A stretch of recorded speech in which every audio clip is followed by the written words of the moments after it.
মই এটা বস্তু আপোনালোকক প্ৰথমতে কৈ লওঁ যে মোৰ জীৱনত পোৱা আটাইতকৈ কৰাপ্ট দুৰ্নীতিপৰায়ণ চৰকাৰখন আছিলে তৰুণ গগৈ ডাঙৰীয়াৰ দিনৰ চৰকাৰকেইখন। মই যেতিয়া ৰাজনৈতিকভাৱে সচেতন হৈছোঁ বা কাম কাজত লাগিছোঁ, আটাইতকৈ বেছি কৰাপ্ট গভৰ্ণমেণ্ট।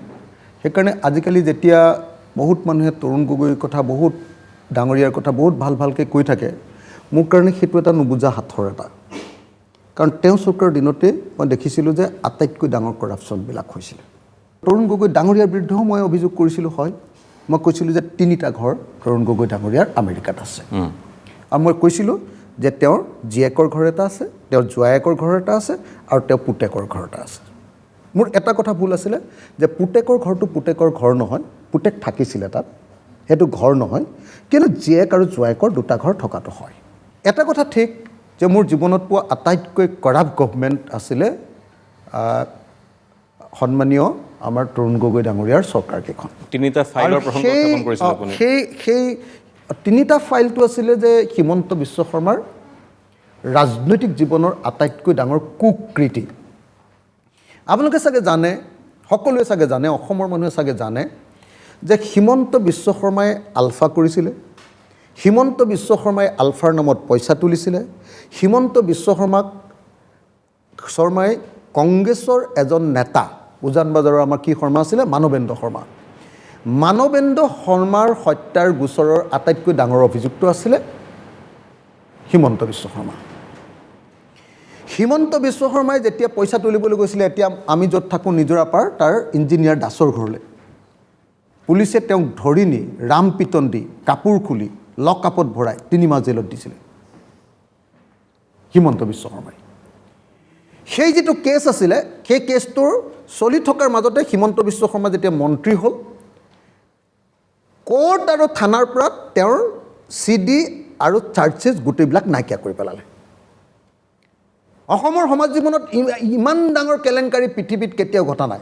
এইটোক মাফিয়াগিৰি বুলি কয়, মানে প্ৰতিষ্ঠিত আইন কানুন সকলো নাইকিয়া কৰি দিব পৰা ব্যৱস্থা। হিমন্ত বিশ্ব শৰ্মাক আটাইতকৈ বেয়া পোৱা কাৰণটো কি? তেওঁৱে হ'ল অসমৰ মাফিয়া ৰাজনীতিৰ জনক। গুৰুত্বপূৰ্ণ অভিযোগ উত্থাপন কৰিছে। অভিযোগ নহয়, এইটো পৃথিৱীৰ চব মানুহে জানে, মোৰ বাহিৰে কোনেও ক'বলৈ সাহস নকৰে অসমত। মই সেই ফাইলকেইটা উলিয়াই যিকেইটা ফাইল তেওঁলোকে লুকুৱাই দিছিলে, তাৰ ডুপ্লিকেট কপি কপি নাথাকে জানো, কি কয় আপোনাৰ ট্ৰু কপি নাথাকে জানো, একেকেইটা কেছৰে ট্ৰু কপি নাথাকে জানো, সেইকেইটা নি তেওঁ হয়তো জ্বলাই দিছে, কিন্তু তাৰ কপি ৰৈ গৈছে। সেই কপিকেইটা মই আনিছোঁ, মোক চৌৰচাই দিছে। আজিৰ দিনটোতো সেই ফাইল আছে। কিন্তু আজিৰ দিনটোত অসমৰ মুখ্যমন্ত্ৰী যেতিয়া হ'ল, সেই কেছটোক লৈ আকৌ আপোনালোকে নিশ্চয় জানে, সেই কেছটো পুনৰ আৰম্ভ হ'ব লাগে, এই বস্তুবিলাক লুকুৱাই দিছে, এই বস্তুবিলাক হেৰুৱাই দিছে বুলি কৈ পদ্ম হাজৰিকাই কেছো দিছিলে, আপোনালোকে জানে, গুৱাহাটী হাইকোৰ্টত। তাৰপিছত পদ্ম হাজৰিকা ডাঙৰীয়াই আকৌ কম্প্ৰমাইজ কৰি উঠাই দিলে কেছটো। সেই কেছত আনকি হাইকোৰ্টে লিখিও থৈছে যে এই কেছটো যদি পুনৰ কোনোবাই খুলিব খোজে, এওঁৰ বিৰুদ্ধে এই কেছটো আকৌ কৰিব পাৰিব। তো এতিয়া সেই কামটো কৰিছিল, আৰু সেই কেছটো দেখুৱাৰ কাৰণে মোক এতিয়া কোনোবাই কৈ থাকে বোলে তোৰ এই 3টা ফাইল ক'ত গ'ল, মোৰ লগতে আছে। কোনোবাই পাৰিব নেকি আহকচোন হিমন্ত বিশ্ব শৰ্মাক ধৰিবলৈ? যদি কেতিয়াবা গভৰ্ণমেণ্ট বদলি হয়, যদি কেতিয়াবা গভৰ্ণমেণ্ট বদলি হয়, যদি কেতিয়াবা হিমন্ত বিশ্ব শৰ্মাৰ বিৰোধীত বহিবলৈ হয়, তেতিয়া তেওঁ ক'ত যাব? কিন্তু সেই চৰকাৰ সলনি হ'বলৈ যিটো পৰিৱেশ আহিব লাগে, বিৰোধী একত্ৰিত হৈ থাকিব লাগে, সেইটো নোহোৱাৰ ফল 26 আপোনালোকে যিটো কথা কৈ আছে যে বিৰোধী ঐক্যবদ্ধ হ'ব লাগে, এই কথাটো ক'ব লাগে কংগ্ৰেছক।